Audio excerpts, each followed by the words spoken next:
Today on Locked On A's, we got Rule 5 fever. The deadline to protect players from the Rule 5 draft was yesterday. We're going to talk about who the A's protected, who they left out in the cold, and then we're going to be talking about one guy who's going to be most likely on the opening day roster, has not made his big league debut, but he's out of options, and he's doing okay right now. So we're going to talk about him as well. So let's get into it, you guys. How's it going, A's fans, and welcome to episode 493 of the Locked On A's podcast, part of the Locked On Podcast Network, your team every day. I'm your host, noted baseball fan Jason Burkhead. On today's show, we're talking about Lawrence Butler and Hogan Harris, the two players that were protected by the A's ahead of the Rule 5 draft. There's still the non-tender deadline, so we'll talk about that a little bit. And, just mention a guy that I've mentioned before, and then we're going to talk about the top prospects, the MLB pipeline top prospects that the A's did not, in fact, protect from the Rule 5 draft. And then after that, we're talking about the guy, he's one of the A's top prospects. He is out of options, and he's got some tools, and he's probably going to be in Oakland to start the 2023 season. So we got all that coming up for you guys on today's show. But before we get into anything, thank you so much for making Locked On A's your first listen of the day. We are free and available on all platforms, including on YouTube, where I don't have an intro graphic, which is why there's always these weird cuts. So if you're watching on YouTube, sorry. I changed my intro music a while ago, but I haven't gotten the new graphic. So you just get me going, ha, like that. And you don't get the same intro music that the audio listeners do. So I apologize, but it's coming. It's in the works. So that'll be coming up at some points. And then you don't have to be scared by me just appearing in different places randomly. But anyways, make sure to follow us on social media at Locked On A's on Twitter and Instagram. I am at ByJasonB on Twitter. If you guys have any questions for us, join our Twitter community at Locked On A's. Pose a question in there. Make some friends that are all A's fans, and have a good time over there. Have a party, and then also make sure to go check out my site Inside the A's. It's in affiliation with Sports Illustrated. I post some stuff over there. Usually late at night because that's when I can write. And so yeah, follow us at Inside the A's on Twitter and on Facebook over there. But let's talk about the players that the A's protected from the Rule 5 draft. I mentioned their names already, but maybe you're not familiar with Lawrence Butler or Hogan Harris Hogan Harris. So let's talk a little bit about those guys. Got the notes right in front of me. Lawrence Butler, 22 years old. He was drafted by the A's in the 6th round in 2018. This year, he spent the whole season in Lansing, High A Lansing, the Lugnuts. And he hit 270 with a 357 on base and an 825 OPS. That's a very nice stat line. That's a solid stat line. And he struck out 31.5% of the time, so that bit of a high strikeout rate. So meh, but he's working on that. He's got lots of tools. He also walked 12% of the time, so that's a solid attribute for him. He hit 11 home runs in Lansing this season. He stole 13 bags. Is he a 2020 guy? Could he be a 2020, 25 guy? Maybe. That's an interesting proposition. That was in 81 games, by the way. So you just double those and just assume that Major League pitching is the same. 22 home runs, 26 stolen bases. Boom, 25 guy. Very easily like that.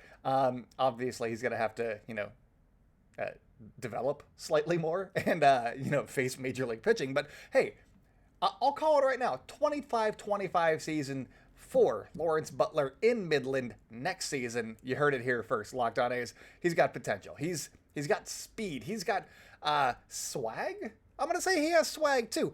He got an award. I don't have it written in front of me. I think it's Darnell Stenson. I believe it was the fellow that he got the award of. The player whose award he got is somebody who passed away during the Arizona Fall League years ago. And so now to celebrate his life and his career, they named an award after him. They handed out. It's the Sportsmanship Award, and everybody liked Lawrence Butler. He's a good time, and that's why he got this award. It's because he's a good time. But he played 40 games in right field, 5 games in left field, 13 games in center field, and 11 games at first base. So we can play all 3 outfield positions, mostly in right because he's got an arm, and also play some first base. So maybe he's the younger version of Seth Brown, but with stolen bases. So in the Arizona Fall League, where I said he was working on things, he was developing, and why this is part of the reason why I'm very interested in how he does in Midland in 2023 is he hit 241 with a 389 on base and an 833 OPS against better competition than he was facing in Lansing. So that's one. Obviously, the batting average 241, whatever. 389 on base, that is good. 833 OPS, that is higher slightly than it was in Lansing. Small sample size, I know, but again, against much better competition than he was facing in Lansing. So he held his own in those 19 games. I liked that. But the big thing that I saw from him is he walked as much as he struck out. He walked 15 times. He struck out 15 times. That is a 20.8% on both. That's development right there. That's what you want to see from Lawrence Butler heading into 2023. And if he can cut down on those strikeouts, the sky's the limit for him. So very interested to see his development moving forward and into 2023. Maybe he could be knocking on the door in 2024. We'll see how his season is this year. And when, assuming that he gets promoted to Las Vegas, when he gets promoted to Las Vegas, how much seasoning he needs in Las Vegas in 2024. But still very young, 22 years old. Hogan Harris is the other guy that was protected by the A's. He's 26 years old. He's a little bit older. Well, he's going to be 26 in December. He was a third rounder in 2018, and he went from Lansing to Midland to Vegas. He had 7 or 8 starts in each of those locations, 7 or 8 appearances in each of those locations. He made, I believe, 23 appearances. 22 of those were starts. He had 8 appearances in 1 and 7 starts, but doesn't matter. Anyways, Lansing, he had 13 innings pitched, had a 1.38 ERA. He struck out 18. He walked 7. In Midland, he went 32 and a third innings pitched. He had a 1.67 ERA and 48 strikeouts with 19 walks. In Vegas, 28 and a third innings pitched. Sorry, a 6.35 ERA. He pitched. He also struck out 39 and walked 17. So overall, all 3 of those stops combined, because he made a lot of appearances in all of them. He pitched way more in Midland and in Vegas than in Lansing, but his strikeouts per 9 was 12.8, very solid. His walks per 9 was 5.3, which is, it's a bit high, honestly, but when I was writing about this for Inside the A's, he also hadn't pitched above like Stockton since 2019, because the 2021 season, or the 2020 season, I'm sorry, was the COVID season. And then 2021, he had an elbow injury, so he missed a bunch of time, pitched in the AFL, and so this was basically his first like real action on a mound since 2019. And he had that was when Stockton was the high A affiliate. The Vermont Lake Monsters were in affiliated baseball, and now they're not. He had pitched in both of those on both of those teams, and so yeah. For him to have those numbers in essentially his first crack at AA and AAA, that's solid. He's a guy that you want to protect, and I think that is why the A's did protect him, is because, wow, what a season. And obviously he's going to get some more time in Las Vegas, I would assume, in 2023, but he should be in the mix pretty early on for a starting rotation position, as long as he's pitching better than the 6.35 ERA. I believe that he gave up 6 home runs in that 28 and the third innings pitched, and he had allowed 0 home runs before that. So yeah, the long ball, and Vegas, that'll catch up to you. Vegas is known for their long balls. But one thing that I wanted to touch on real quick, Tony Kemp was still on the roster, and I was like, what's that about? So I looked it up, and yesterday or Tuesday was not the non-tender deadline. That is still coming up on Friday, and I still think that they may non-tender him. They may tender him a contract and try to trade him, because they're bringing in guys that do his positions, and so that's kind of weird. There's also some other names that are being floated around as potential non-tender candidates. I'll go over those on tomorrow's episode and get you guys ready for the non-tender deadline on Friday. And then maybe on Friday, I'll wait for that news to come out and see which non-tendered players, I don't know, like Cody Bellinger maybe. He's probably not going to want to sign with the A's, but hey, maybe he will. Maybe he will. He's a potential non-tender guy, and why not bring in Cody Bellinger? Screw it. So yeah, I'll take a look at some of the guys that were non-tendered from around baseball and get you guys ready for that. And then next week, I believe that I'm talking to Lindsey Crosby of Locked On MLB Prospects. Fantastic show that I promoted a lot. And we're going to be talking about the Rule 5 draft coming up, some of the guys that are in the 2023 draft that the A's should be keeping an eye on because they're going to have a high pick, and then also just the A's farm system. So that's coming up for you guys next week. So make sure to subscribe to the podcast wherever you like to hear podcasts, because we got some fun stuff coming up for you guys. That's my loose plan for the next, 4 episodes or so. But anyways, coming up on the show, we're talking about the guys that the A's did not protect, especially Euribiel Angeles, because I got some questions about him. I'm going to answer those for you guys coming up in just a second. BetOnline.net is your #1 source for sports betting info, stats, news, and analysis. Get the latest odds and trends for every professional and amateur league out there. From football to basketball to soccer and esports, we've got it all at BetOnline.net. And if you love sports podcasts, which I'm guessing you do because you're here listening to Locked On A's, you must love sports podcasts so much because you're listening to an A's podcast. Thank you for listening. But yeah, you can also listen to sports podcasts over at BetOnline as well. And they're always the fastest and easiest way to get your betting fix. Head to the website today or use your mobile device to learn more, because BetOnline, you know, that's where the game starts. Welcome back to the Locked On A's podcast. If you guys are enjoying the show, make sure to subscribe wherever you like to hear podcasts. Follow us on social media at Locked On A's on Twitter and Instagram.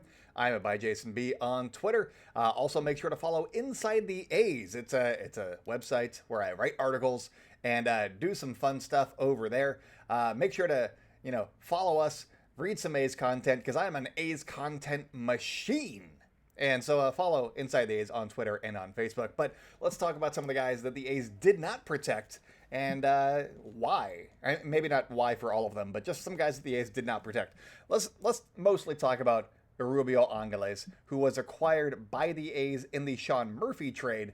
And he's got some talent. He's got some upside. I'm intrigued by Euribiel Angeles, and he's basically a middle infield prospect. He's mostly played shortstop. He's played a little bit of third base, a few games at third base, and also second base was his secondary position was second base. So yeah, hey, he's a middle infield guy, and he's going to be safe from the minor league portion of the draft because all you got to do in that is put him on the AAA roster, and then nobody can touch him. He'll just be put on there. I talked to Sam Dykstra of MILB.com. And he was like, yeah, all you got to do, put him on the AAA roster. He doesn't have to start the season in AAA, but it's a paper move. So he'll be protected from that level. And then basically it's just a matter of, does a team really want to take a chance on Euribiel Angeles making it in the big leagues? Can he hit in the big leagues? That's the question. And I'm going to go ahead and say probably not yet, because the highest that he's played is in Lansing. He had a good season in Lansing, but I don't know that he's ready for that jump just yet. Usually, if you see a player make that jump as a Rule 5 selection, it's going to be as a pitcher, because you could have like a 100-mile-an-hour fastball, and you're working on some command, and you got some control issues and stuff like that. You don't see it with position players very often, so Angeles should be safe unless a team goes completely bonkers, like the Padres really want him back. But I doubt that that's going to be the case, because it's harder to stash a guy at the end of the bench, because you need your bench spots in the big leagues. Your bullpen, you can get away with not using some guys all the time and just using them in blowouts to get them some time. And yeah, I think that Angeles should be safe. I'm hoping he's safe. I was told that he is most likely going to be staying. So that is the Euribiel Angeles update for you guys. You're welcome. And I am very intrigued to see what he does in Midland as well. They're going to have some interesting players in Midland next year. You got Lawrence Butler. You got Euribiel Angeles. Very excited.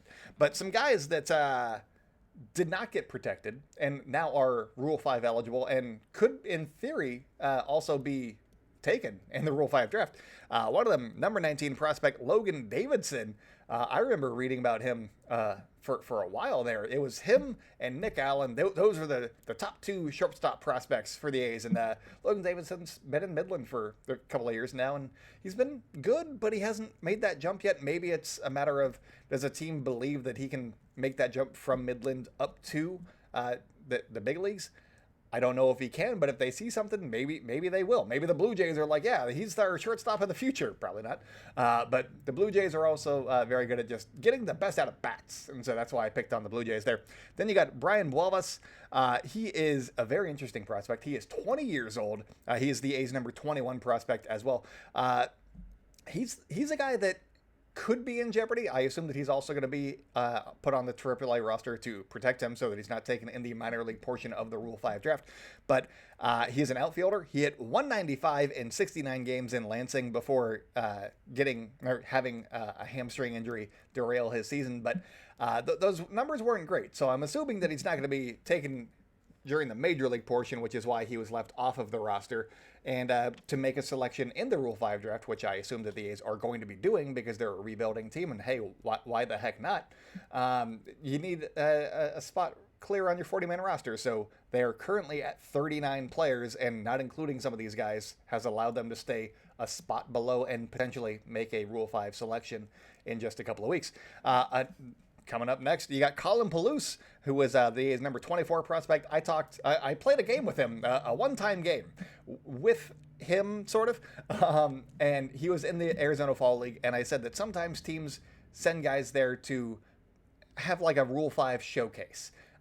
They think that this guy could be a Rule 5 draftee, and they're like, hey, let's swing a trade for this guy before he's available to all teams. How about, us and like the Diamondbacks or whoever the other team is? Let's swing a deal, and maybe the A's can get something back as opposed to, just like a little bit of money. For a Rule 5 pick, they get like an actual player back. And so maybe that is something that could be happening here.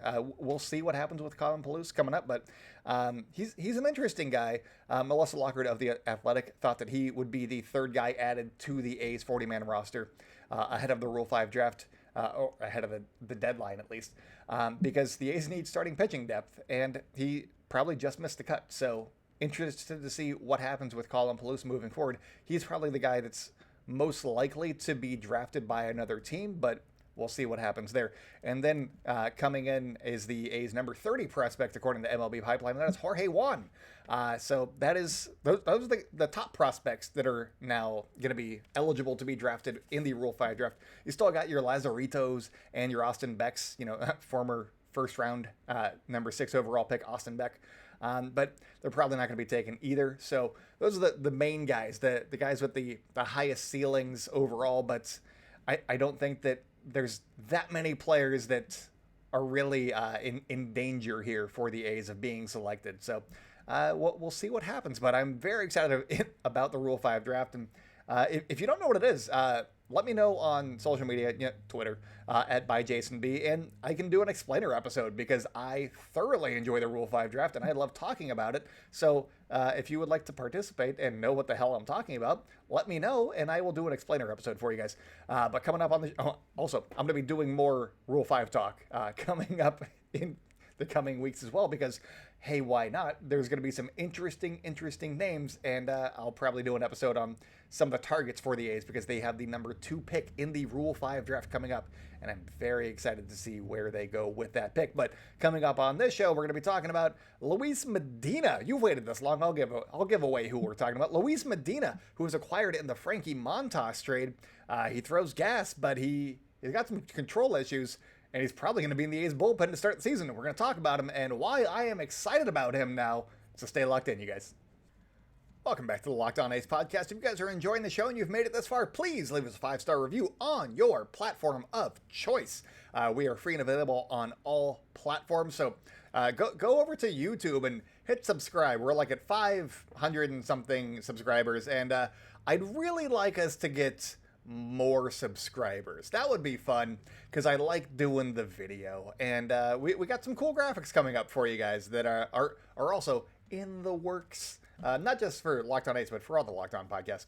But anyways, let's let's talk about Luis Medina. Let's do it. He is 23 years old. He is a right-handed pitcher. He was acquired in the Frankie Montas trade. He's kind of like the wild card. He's the wild card of the Frankie Montas trade. He is a starter with an explosive arm and a lack of command. He, I believe, can reach triple digits. He's at least high 90s, but he's up there. He's got some gas coming out of that arm. He also did not do well in Midland after he was acquired from the Yankees. In Midland, he had 9.6 walks per nine, which is very high. That is more than one an inning. Granted, it was 20 and 2/3 innings pitched, but that's a lot. That is a lot of walks to just be issuing. And so his stint in Midland was not great. I think he had like a 12 ERA. He's out of options, so that means that he has to be on the A's 26-man roster. He has to be on the opening day roster for the A's in Oakland, or else he's going to be subjected to waivers, and you have to think that that team's going to take a chance on him. So he's going to probably get a look, unless he's just awful. And he's probably going to get a look. So, and then maybe the A's could just have him not on the 40-man roster from that point, and then, or just outright him to. Doesn't matter. He's going to be in Oakland because the A's need upside guys. So he's going to be in Oakland on opening day. And so far in the Dominican Winter League, he's totaled 14 innings pitched. He has a 3.21 ERA. He has 14.8 strikeouts per nine. It's the Dominican Winter League. I know that, but that is a high number that we do not see from A's pitchers very often, even in the Dominican Winter League. And then he also has 2.6 walks per nine. That is 7 less walks per nine than he had in Midland. And I'm intrigued. I know that it's lesser competition, but I want to see how that translates. Has he figured something out? Has he figured out his command? Or is this just a small sample size and he's in the Dominican Winter League? I'm intrigued by that. I want to know. He throws 96 to 99. I did write it down. He does throw 96 to 99. He touches 103. There you go. That's exciting. So that could be a guy the DAs could use in 2023, because screw it, why not? And especially if he can command his pitches, what a wild card that was. Oh, man. I already have a good feeling that the A's won the Frankie Montas trade, because Frankie Montas didn't pitch much and didn't make a postseason appearance. So I think that they're doing okay with the guys that they already have. But, oh, man, if Luis Medina turns it around, very excited about talking to Yankees fans after that.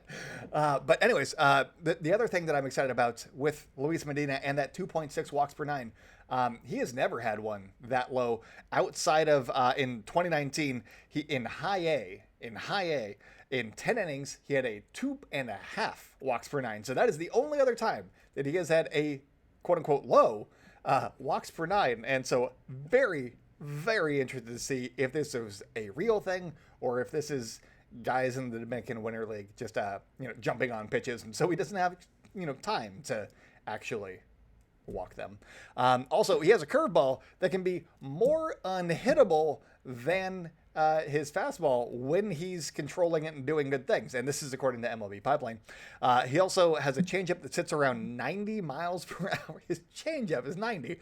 Yusmeira Petit would be so jealous. And it also has splitting action that goes down, so that is nice. That's a good pitch. He has 3 good pitches, which is why he's been a starter. He's probably not, if he's going to be on the A's roster, he's most likely going to be a relief arm so that they can get him short bursts. They're not going to try and burn the bullpen if he gets blown up or something like that. So they're going to be like, hey, you go pitch this game. Screw it.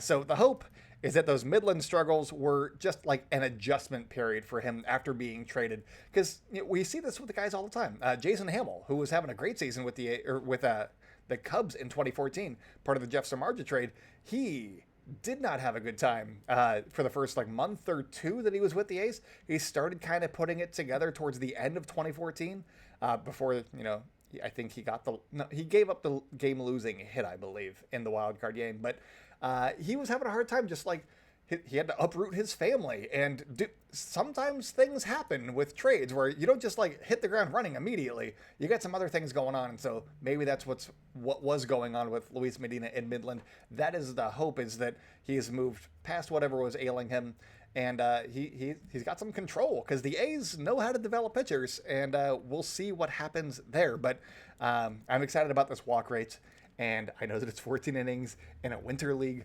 but let's see what happens. And I want to get excited about Luis Medina. That's where I stand. I want to be excited about people on the A's roster in 2023, and Luis Medina throwing 103 and not walking a single batter is something that would get me very excited.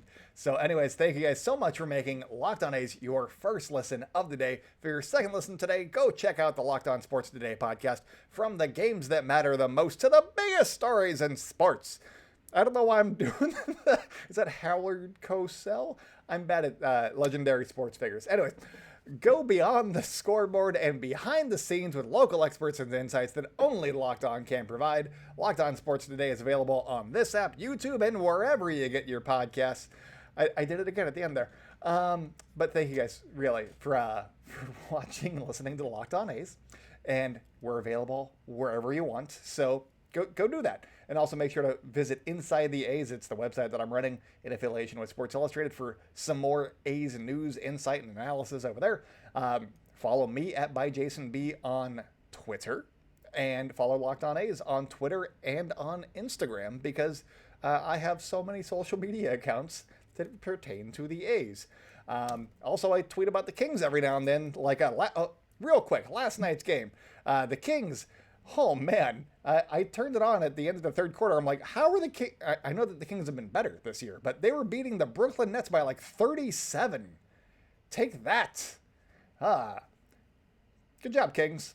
I will get on board a Kings playoff run. I know that the Warriors aren't doing good, and I grew up a Warriors fan, but the Kings fans have been through a lot, and I really want them to have a good season. So go Kings. Big fan. De'Aaron Fox. And others. Peja Stojakovic, Hedo Turkoglu. They got the lineup to do it this year, I think. Vlade Divac. Is he still in the front office? Anyways, listen to Locked On Kings, too. Matt George does a great job over there. He knows his stuff, and he is a long-suffering Kings fan. And he's also an A's fan, so you got that going for you. So go listen to Locked On Kings. Anyways, that's all that I got for you guys today. We got stuff that I mentioned before coming up later this week, like talking about the Rule 5 draft and, stuff. The non-tender deadline and non-tender candidates and blah, blah, blah, blah, blah. Anyways, what a great outro, Jason. Great rambling outro. All right, that's all that I got for you guys today. So until next time, go out and celebrate good times, A's fans, and I will talk at you tomorrow.